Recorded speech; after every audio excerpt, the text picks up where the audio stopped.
Chennai shopping mall ఆడి blockbuster KG sale. KG చీరల ప్రారంభ ధర కేవలం 150 రూపాయలు మాత్రమే. కొన్ని ప్రత్యేక చీరలపై రెండవ చీర కేవలం 9 రూపాయలకే సొంతం చేసుకోండి. ఇరాన్ అమెరికా మధ్య ఉద్రిక్తతలు మరింత తీవ్ర రూపం దాల్చాయి. ఫిబ్రవరి 28న ప్రారంభమైన యుద్ధంలో ఇరాన్ దివంగత supreme leader Ayatollah Ali Khamenei దారుణ హత్యకు గురైన తర్వాత ప్రతీకార జ్వాలలతో రగిలిపోతున్న టెహ్రాన్ అమెరికా అధ్యక్షుడు డొనాల్డ్ ట్రంప్ను లక్ష్యంగా చేసుకుని సంచలన చర్యలకు పాల్పడుతోంది.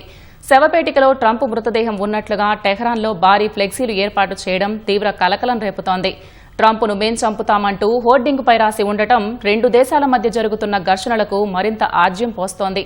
తాజా పరిణామాలు ఎలాంటి విపత్కర పరిస్థితులకు దారితీస్తాయోనని ప్రపంచ దేశాలు ఆందోళన వ్యక్తం చేస్తున్నాయి. ఇరాన్ రాజధాని టెహ్రాన్లోని ఎన్గెలాబ్ స్క్వేర్లో ఏర్పాటు చేసిన ఓ భారీ ఫ్లెక్సీ ఇప్పుడు ప్రపంచవ్యాప్తంగా తీవ్ర కలకలం రేపుతోంది. నల్లటి శవపేటికలో అమెరికా అధ్యక్షుడు డొనాల్డ్ ట్రంప్ కళ్లు మృతదేహం ఉన్నట్లుగా గ్రాఫిక్స్తో రూపొందించిన ఈ ఫ్లెక్సీని ఇరాన్ ప్రభుత్వం ప్రదర్శించింది. ఆ ఫ్లెక్సీపై మేం ట్రంప్ను చంపుతామని ఇంగ్లీష్, పర్షియన్ భాషల్లో ఓ భయానక సందేశాన్ని పొందుపరిచారు. టెహ్రాన్లోని మరో ప్రాంతంలో కూడా ట్రంప్, ఆయన కుటుంబ సభ్యులు శవపేటికలలో ఉన్నట్లుగా ఉండే పోస్టర్లను ఏర్పాటు చేయడం గమనార్హం. డొనాల్డ్ ట్రంప్ను హత్య చేసేందుకు ఇరాన్ కుట్ర పన్నుతోందని ఇజ్రాయెల్ నిఘా వర్గాలు అమెరికాను హెచ్చరించిన కొద్ది రోజులకే ఈ ఫ్లెక్సీ వెలుగులోకి రావడం తీవ్ర చర్చనీయాంశంగా మారింది.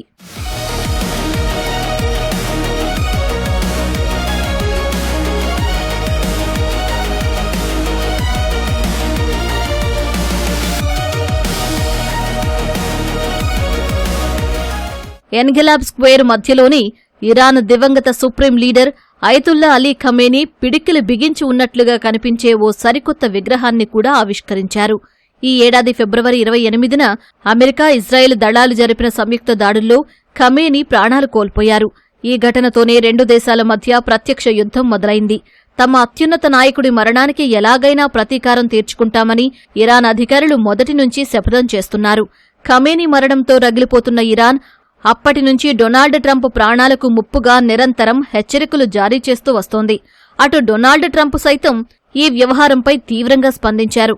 తనపై హత్యాయత్నం జరిగితే ఇరాన్పైకి 1000 క్షిపణులను లాక్ అండ్ లోడ్ చేసి సిద్ధంగా ఉంచామని వెల్లడించారు. తనను లక్ష్యంగా చేసుకుంటే మరిన్ని 1000 క్షిపణులు ఇరాన్పై విరుచుకుపడతాయని హెచ్చరించారు.